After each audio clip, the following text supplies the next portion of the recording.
The Steelers take on the undefeated Eagles in Philadelphia. It's a tall task, but Matt Canada was speaking on Thursday. We want to go over his comments and how he keeps saying that it's a change in the offense or success in the offense is coming. We'll see if it actually happens. I'm Chris Carter with the North Shore Drive podcast, here with Brian Batko of the Pittsburgh Post-Gazette, both of us of the Pittsburgh Post-Gazette. It's going to be a fun episode breaking down this game and getting you ready for the weekend. Let's get into it. You are now listening to the North Shore Drive podcast, a show on all things Pittsburgh sports from the writers of the Pittsburgh Post-Gazette, hosted by Christopher Carter.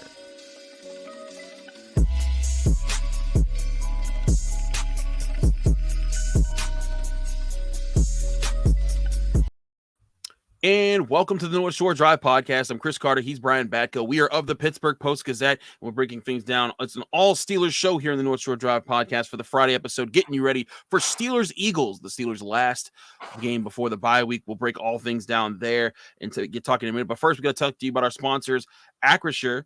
Introducing the Acrisure Fan Advantage, the power to project one of our Post-Gazette Steelers beat writers into your home or office. By using augmented reality, you can get an exclusive pregame breakdown from a Steelers expert standing in your living room. Get the latest insights on starting lineups, key matchups, and critical stats at post-gazette.com/Acrisure Fan Advantage. No apps or downloads, just insider access to Steelers updates at post-gazette.com/Acrisure Fan Advantage and get a real edge on this week's action. Brian, Matt Canada spoke Thursday. And whenever you just post a clip of him speaking on Twitter, Steelers fans are just booing, they're hissing, they're yelling for him to be fired. But he used a phrase that Mike Tomlin used on Tuesday, and when he talked about, the dam breaking and them feeling like they're close, but, them being close isn't good enough. What's your assessment of if there's actually a dam to break here, like with this offense? Is there something that they're actually chipping away at, or do you see this as a futile effort that's only going to get solved once there's a complete revamping of this offense? No, I think there's a chance, Chris, that they could break through. It's interesting to me that, Matt Canada continues to tout this 3 days before facing one of the NFL's best defenses. It's not like he's saying, hey, guys, we're really close before you're going to go face the Lions, because then you could actually feel pretty confident about putting some points up on the board, and then you could come in the following week and say, look, I told you we were close. This is not that. This is going to be a very difficult matchup at every level for the Steelers. So I get what he's saying. The talent is there when you see guys like Deontay Johnson and George Pickens and Chase Claypool and Pat Freiermuth. And I think Kenny Pickett's a good player who's obviously learning on the job right now. And the offensive line, yeah, they might be playing pretty much as well as they can play right now as a unit, but you got to try to seize that if you can. So I understand that he thinks things are coming together. He's pointing to, a play gone wrong here, a play gone wrong there, which is really what he's been saying all season. It's not necessarily false. I don't know if I dare to defend Matt Canada on this show, Chris, but you'll incur the wrath of Steelers fans everywhere. But you look at those last two drives in Miami, and if Kenny Pickett makes some better decisions, the narrative is a lot different. So it would be. It's just it's obviously been a tough season for the offense, and all of that falls on Canada, as he said Thursday morning. I think he maybe leaned a little bit more on some excuses this week than he has in the past. And, I don't necessarily ding him for that, because normally he just says nothing to us when he talks. It's just all a bunch of gibberish. This week was more coherent, even if he was, subtly passing the buck here and there. But I think there's a chance. He's gotten a lot of criticism for sure, much of it deserved. But when I hear people from the outside, smart football people, smarter than me, saying he's running a high school offense and this is, it's that bad. I don't know. This isn't some guy who's a first-year play caller and he's showed up with a bunch of plays no one, has never seen work before. He does have a track record, albeit at the college level. I don't think the guy forgot how to design plays or forgot what works at any level of football. But yeah, I think you can very much question whether he's utilizing his personnel and doing a good enough job matching wits with NFL defensive coordinators. Yeah, I do think there's certainly always questions you can ask, but I feel him on this. When I watch the Steelers on the All-22 and I break things down as I do on Locked On Steelers and I do on Twitter when I'm talking about this, I mean, there's so many plays you could point to even beyond just the interceptions, just opportunities that are there. And if like this one person does this one thing right, that was a part of this scheme, it's successful. And it's often time, it's not an unreasonable ask. Like, there's a wide receiver screen to Deontay Johnson. All Pat Fryermuth has to do is hold his block for one more second, and Johnson has a sideline with nobody in front of him, and he might, have a big 30-yard gain out of it. And it's those type of things that they've been missing. There were back-to-back plays on a second and third down in the fourth quarter where the Steelers were driving, and then all of a sudden Kenny Pickett has two plays. One play where he throws to Claypool in the flat, when Deontay Johnson's wide open over the middle. And if he hits Deontay Johnson, he's running with a lot of space in the middle part of the field. He get a first down and might even score. And then there's another play, the very next play, they go a slant flat combination where he goes to Deontay Johnson, but he's double covered, and Chase Claypool's the one who's left wide open in space. And if he gets to him, again, simple pass, not that long of a pass, just right in front of him. And if he gets it there, it's another big gain, and you get him in space. And these are the things when people say, why don't they scheme things up toward the middle part of the field? There's two big play opportunities in the middle part of the field, and they're just not seeing them. I think that a lot of people want to feel like they are, when they criticize Matt Canada and say that the play structure is bad, they want to feel like they're part of the game. They want to feel like they're seeing this and they're feeling what the Steelers are feeling in the moment about things. And they don't want to criticize their players as much. I think fans, they're eager to criticize coaches because they don't buy the jerseys of coaches. They buy the jerseys of players, and they like to. I have a Matt Canada straw hat that I like to wear. But in all seriousness, but that's right. Like, you can't. There's no one wears a Tomlin jersey, and he's the most recognizable coach, one of the most recognizable in the NFLs. So I look at that and I think they're reluctant to criticize those players because they're their favorites. But in these moments, it's like, look. We say this is a bad play call, but if this guy does this one very basic thing, these things happen. They come away with victories in those moments, not defeats. And that's where I say it's not that part. The structure of what's being called isn't the problem. Now, what I will say, Brian, is if this persists, then it does become a question of A, is the talent good enough? Maybe the players just aren't good enough to execute it. Or B, is Matt Canada just not able to connect with these guys at the level? Because I do think there are temperaments of coaches that do matter. Like, for example, Bruce Arians was a very good coach for the Steelers, but the way that he connected with Ben Roethlisberger was very laissez-faire, let Ben do what he wanted to do, and that got Ben killed a lot. And they brought in Todd Haley. Todd Haley got in his face a bit more. There was a little bit more of a contentious relationship, but it got Ben to get the ball out quicker and made him a more efficient quarterback. And I just think I don't know what Matt Canada's temperament is with his players. I think that we're all kind of learning what that is. He's only been here a year and 7 games or however long that they played. But I think that if this continues in the long run, that might be what the Steelers need to look at, not necessarily the play structure or the play calling of things. Yeah, I think there are issues too that you see that keep popping up where it just feels like it's a disjointed operation. Some penalties that you look at and you say, your job as a coach is to make sure this doesn't happen. And, Mike Tomlin is really big on don't blame a player when that's why we get paid to coach. You know what I mean? Like, don't say it. What was his quote on the Pivot podcast this summer? Don't say a guy can't learn. Say that right. you're not coaching well enough. Or I'm paraphrasing, but you look at the 3rd and 1 quarterback sneak where the play worked, but they get called for the illegal shift. Mm-hmm. I talked to Chooks Okorafor about that in the locker room Wednesday, who ultimately, he was the one that Mike Tomlin sort of said, rock back and forth before the snap. And then Miles Boykin gets sent in motion. That's where you get the illegal. So it wasn't Boykin's fault. Don't know that it was Chooks' fault. It sure sounds like, from talking to Canada Thursday, it was actually on the quarterback. It was Kenny Pickett who didn't have everything right with the timing of that snap and when he sent Boykin in motion. So, those are little things that you can spin it one way or the other. You can say, hey, that's a play that worked. And if it stands, maybe they finish off that drive and they beat the Dolphins 17-16. And, everything is sunshine and rainbows on this week's North Shore Drive. But when it doesn't, then you have to wonder, hey, what is Canada doing that's not getting through to these guys? Isn't it the offensive coordinator's job to coordinate a successful offense that is not penalized? So, it's obviously a situation where if it doesn't get better, I think he has to ultimately fall on the sword. But, we are only 7 games in. So to go back to the original premise of this very segment, Chris, I do think there's a chance, although the Eagles are not the ideal opponent to get right and break that dam. Right. There's a lot of things that the Eagles do well. They're the best team at protecting the football and the best team at getting the football away from you.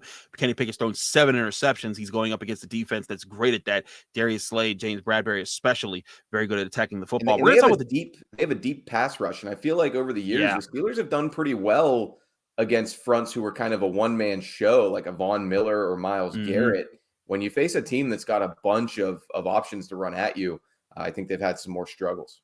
I think that's good. Definitely going to play into this, especially with an offensive line that's still kind of figuring each other out and how to play together.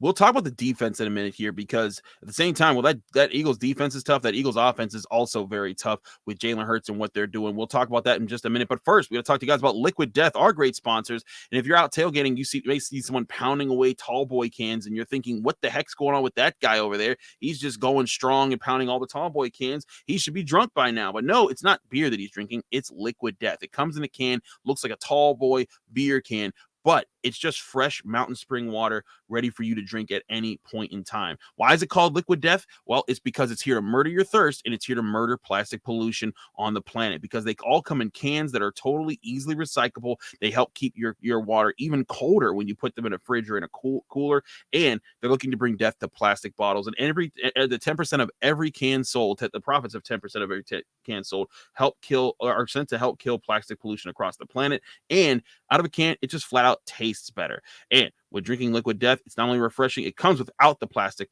taste and eliminates any worry of the residue that it might last in the water. And when you're done, you could throw it away in the recycling bin, knowing that it got recycled. So go to liquiddeath.com and go to your local Target, your 7-Eleven, or county fair, or go to Liquid Death retailers near you with their store located at liquiddeath.com/shore. That's liquiddeath.com/shore.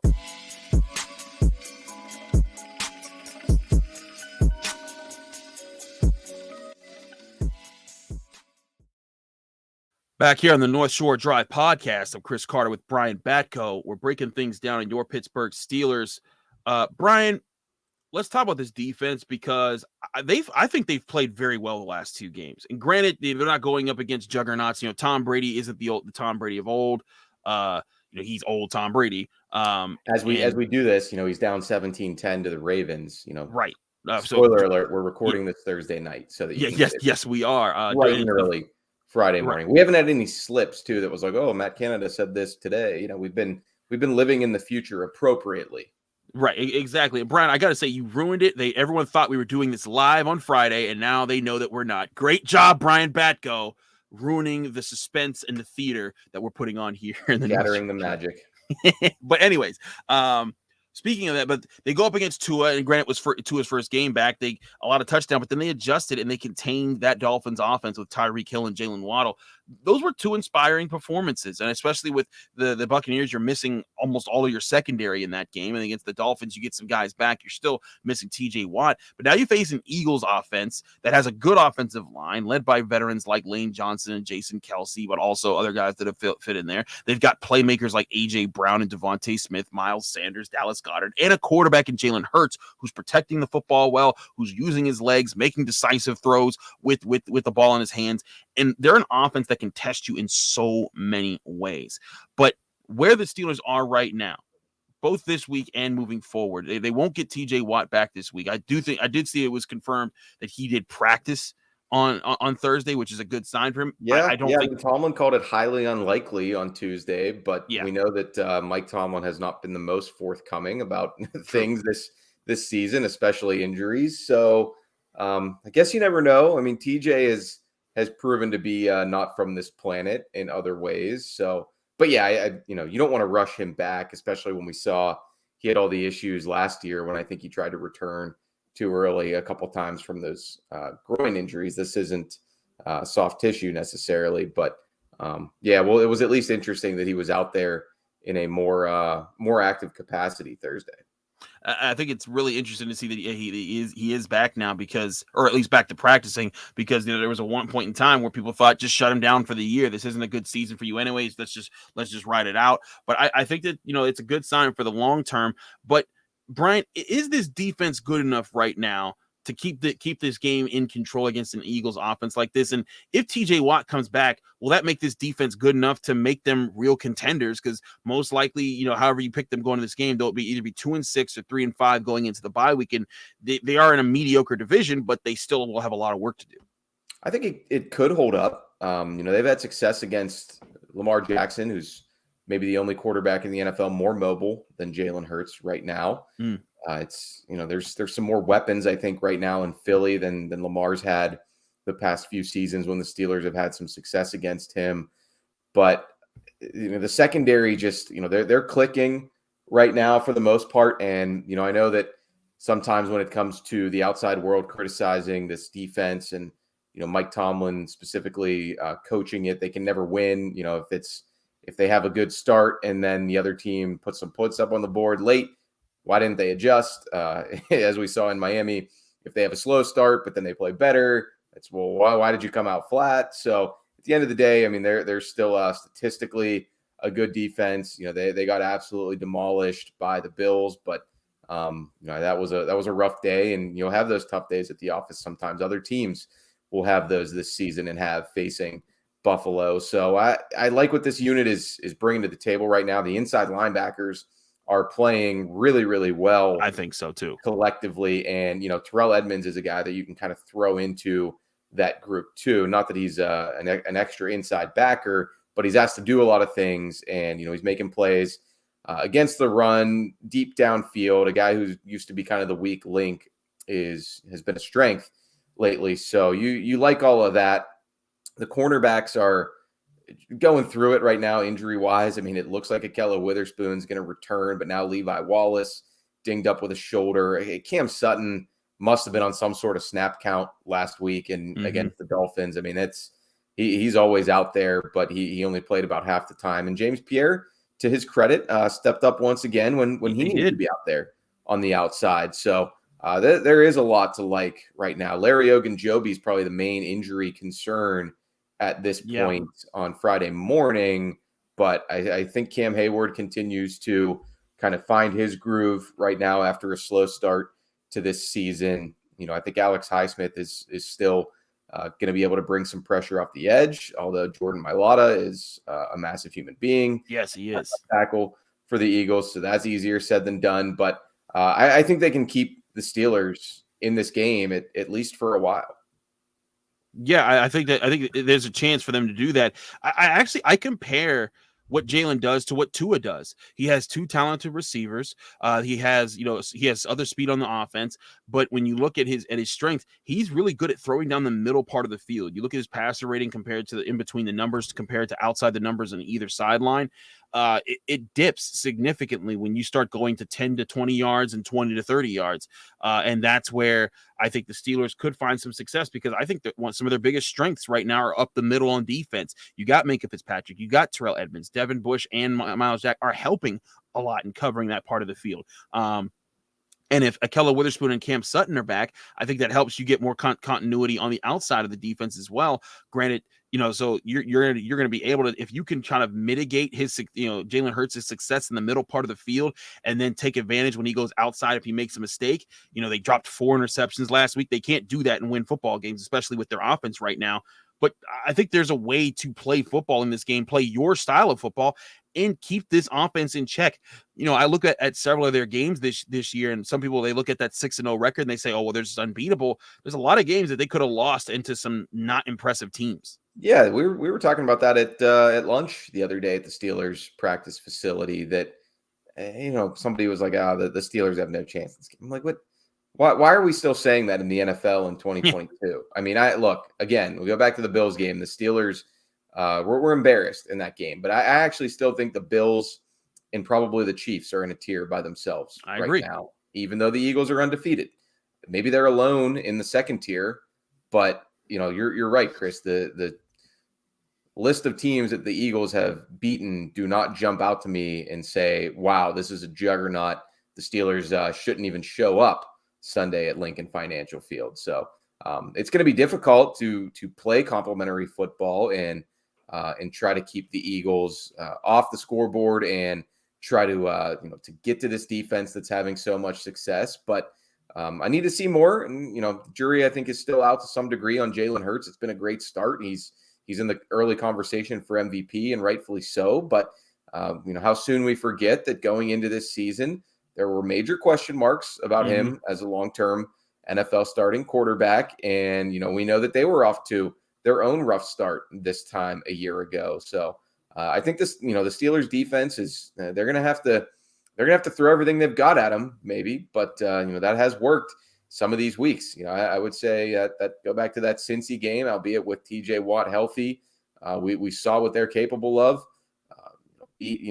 Holding Miami to 0 points in the second half last week is very impressive. And you're right. If one of those balls doesn't squirt through the hands of Levi Wallace or Cam Sutton or Terrell Edmonds, we're talking about yet another virtuoso defensive performance to beat Miami.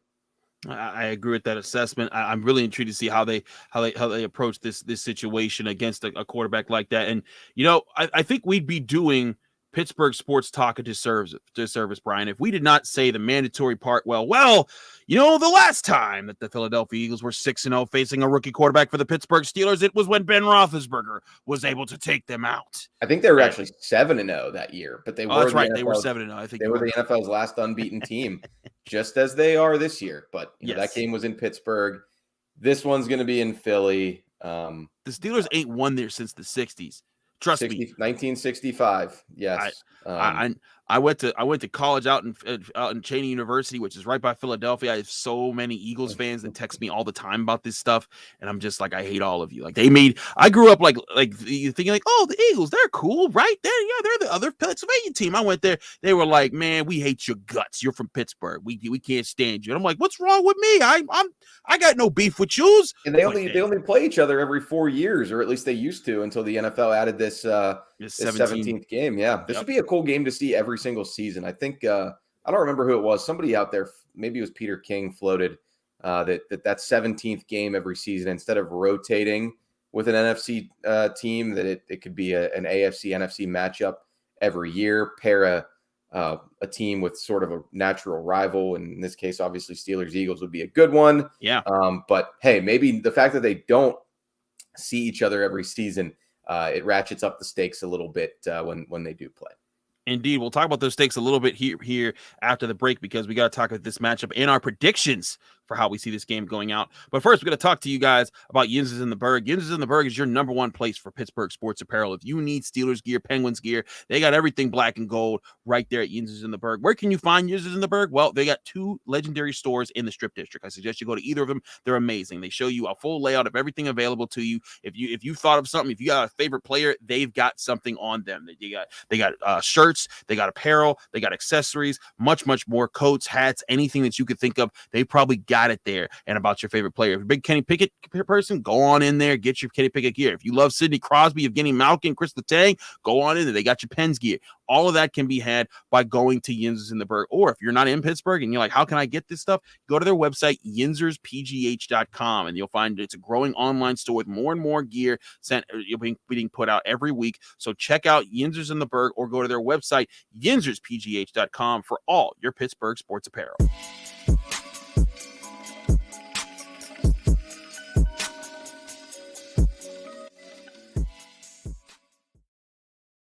Back here on the North Shore Drive podcast, I'm Chris Carter. He's Brian Batko. We're of the Pittsburgh Post-Gazette, and we're getting ready for Steelers Eagles. Brian, you're making the trek to Philly. When do you leave it? I want to know how y'all do Philly trips. So I think we're actually going to leave earlier than usual Saturday morning, because we'd all, especially Jerry Dulac, but all of us would like to see some of this Penn State Ohio State game, which kicks off at noon. So we're thinking, if it's close, which I don't know that it will be, looking at the Buckeyes this year, but yeah, if it is, we'll at least be in Philly to kind of catch some of the end of that game. But yeah, it'll be nice to get there. Hopefully have some time to explore the city a little bit. I'm going to have at least one cheesesteak. That's my bold prediction for this weekend. I flew through Philly on the way back from Fort Lauderdale after the Dolphins game, and I really wanted to get a cheesesteak in the airport, but I just didn't have time. No, making it to my gate. The line was crazy. You saved yourself. Don't get a cheesesteak at the airport. It's a lie. It's the worst thing in the world. It's like getting airport primantis and saying, "Oh yeah, I got some Pittsburgh cuisine." No, you're not getting authentic anything. All right. But it was Jim's, which is the best cheesesteak I've had in Philly's, although its main location down in South Philly burned down, I think, last year. Oh man, that's sad. So I won't be going to the original brick and mortar Jim's. Listen. Okay. Wes and I got you. Wes Euler of Steeler Nation Radio. He was out in Philly for a long time. I was out in Philly. The best, the number one actual place. Don't listen to nobody else. You go to West Philly, you look up Joe's. It's a little hole in the wall. It looks disgusting. You're like, what is this place? Chris, how can they make good food? Just go in, you see the grease that's been on the same grill since 1955. It's the nastiest thing in the world, but it tastes amazing. And like I once got it. My friends told me, like, listen, you don't understand. You've had Pat's, you've had Geno's, those are the tourist spots. You gotta come here. So my friend took me. Brian, when I ate a bite out of this cheesesteak, I felt like, my arteries closed and I may have lost 2 years of my life, but this was the best tasting piece of sandwich I've ever had in my life. You didn't want it to end. Yeah. Right. I was just like, this is amazing. See, I've never heard of Joe's. Johnny, our former coworker at the PG, Johnny McGonigal, told me that Ish Kabibbles is his go-to. So that's one I have not had yet. I've heard of it, but I've never had it. Yeah, I've had Pat's, I've had Geno's, I've had Jim's. I think I had the Alessandro's. That's like the famous Italian. I've had the Alessandro's. But yeah, so I might have more than one depending on how much time we spend in Philly. Well, be careful. You have more than one, then you are risking health issues. But anyways, let's get back to the actual game here. Brian, as I always say, like I think it's cool for us to give predictions, but let's also give, how we see this game playing out, like where we see the biggest factor we see playing into this game. What is the biggest factor for either team that you see playing a role into how this game plays out? And then tell us how that plays into your final score prediction. So I think it's going to be another game in which the Steelers struggle to start fast, whereas the Eagles, man, that fan base is going to be tuned up for this one. It's going to be loud. I mean, not only are the vibes in the city with the Phillies, who are going to be on the road in Houston for the first couple games of the World Series, but I think they're coming back actually on Monday night. I believe that's the first game in Philly. And they're riding high off the baseball success, but they're the last unbeaten team in the NFL too. So it's just really good times right now in the city of brotherly love. So I think that the crowd is going to be raucous, whether it's the Eagles or Steelers who starts with the ball. They'll make it tough on Kenny Pickett. If he has it first, they will, be behind Jalen Hurts and get those guys going if they have it first. So I think the Eagles get off to a fast start in this one, and the Steelers are trying to play catch up, which makes things difficult both on a struggling offense and a defense that has to deal with everything we mentioned in the last segment. A mobile quarterback, a guy who's throwing it efficiently, one of the most underrated receivers in the league in A.J. Brown, Miles Sanders, a 4-1-2er, as Mike Tomlin called him, who can do some damage out of the backfield, and Dallas Goedert, who's having one of his best seasons so far as their tight end. Even though I think they're defending the middle of the field pretty well lately, I could see this being a game where A.J. Brown and or Dallas Goedert go off. Okay, I see that. And what's your final score prediction? All right, I'm going to go with Eagles 28, Steelers 17. Dang, so I think that yes, Chris. No, I was just going to say we're all in the same boat here. I know I said I think the Steelers defense can do some things to limit the Eagles, but I mean, even if you do that, I feel like this group's just playing at a level where it's not asking, it's asking a lot to keep them from scoring in every quarter. So I mean, 28 points, that averages 7 a quarter. I think they can get there. And like I said, it's just going to be a tough one for the Steelers to kind of fight back on. But I think they'll put up a better offensive performance than they did in Miami, and yet I still don't think they'll have a dub to show for it. Yeah, I think the biggest thing, if the Steelers against this defense too, the Eagles are the best at protecting the football and getting the football with their defense and turnovers. if the Steelers can show some life on offense in this game, it gives you something to build off of to say, hey guys, this worked. Like we found something. Like whether it's the deep passing game, the short passing game, screens, run, get something, just something that says like, hey, against that defense that was one of the best in the NFL, we found something that clicked. Let's work on this over the bye week. Let's come back. Maybe you get TJ Watt back. Maybe the defense is back to being elite. After once he's back on the field and healthy, and then maybe we're able to put something together. But if you're the Steelers, I think that's what you're hoping for here. But I'm with you. I think that I could see a slim path to victory because like when they played the Bills, I said, hey, there is a very skinny tightrope that they got to walk to win that game, and they fell off in 2 seconds of trying to walk it. I don't think they fall off as fast with this one. I don't think this game gets out of hand. I think it stays within reach, but I think it gets to the point where the Eagles defense will be able to create turnovers, and the Steelers defense will have some. But I just think that without TJ Watt, without a pass rush that can scare Jalen Hurts consistently, I think you're putting yourself behind the 8 ball a lot, and then you're going to have to ask Kenny Pickett, hey, can you put up more points than you normally have? And that's where I think it just comes to. If they had TJ Watt in this game and he was fully healthy and not coming just a fresh first game off of injury, I might give them a shot, a legitimate shot here because I could say, well, I could see them winning 20-17 if some things go their way. But just like you said, the Eagles offense, they score in many different ways. They stretch the field vertically and horizontally. It challenges you in a lot of ways. And even if the defense holds them, this is a very good defense that the Eagles are bringing with Javon Hargrave, with Fletcher Cox, with I don't Jordan think the Steelers Davis. are going to be able to run the ball well against them. Right. It's going to be rough there. They're going to be bringing against Kenny Pickett. They've got pass rushers. They just traded to get Robert Quinn. They got Brandon Graham, and then on the outside they have right now the highest rated cornerback pair in James Bradbury and Darius Slay. If you throw at either of them right now, your passer rating has been in the 30s when you combine their stats. So it's been ridiculous what those two have been able to do. The Steelers, their only path to success offensively, in my opinion, is targeting the middle part of the field, which is the thing that they have not done consistently enough. It's funny. I gave the same prediction on my Thursday episode, but 27-17 was my score, very close to your 28-17. I think the Steelers keep it relevant. Like this isn't Buffalo where it's 38-3. Yeah, I don't think it's a blowout. I don't think it's a blowout, but I guess comfortable enough win, like a rout. Like this will be. I think in the fourth quarter when the Steelers need to giddy up and get their offense going, Kenny Pickett, that's where he starts to get more desperate and make some throws that the Eagles secondary can prey on and get interceptions on, and that kind of seals the game. But the last time they played in Philly was that the 34-3? That was the game? Carson Wentz utter destruction game. I remember watching that and just being like, ooh, that was nasty. Yeah. And then of course the Steelers beat the Eagles last time they played in 2020, but the Chase Claypool game. Yeah, that was in Pittsburgh. Chase Claypool had 4 touchdowns. If I'm 4 touchdowns. Yeah, and obviously the Eagles have changed a lot since then, and so have the Steelers. So, I don't think it's going to be 34-3 the way it was last time they traveled the Turnpike, but I think it's going to be a tough road to hoe. It is going to be a tough road. We'll see how that plays out. Steelers, Eagles, Sunday, Philadelphia. Brian, Ray, Jerry, all our crew will be there.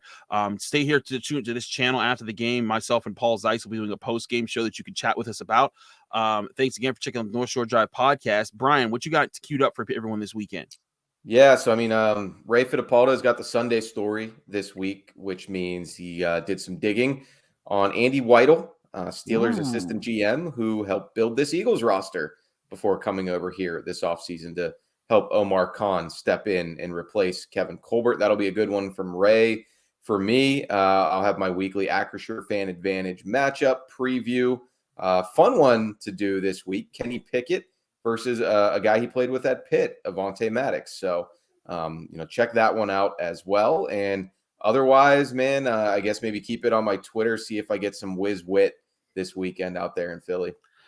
You better be posting some pictures. I want to see if you find Joe's, man. That place was dope in West Philly. Check it out.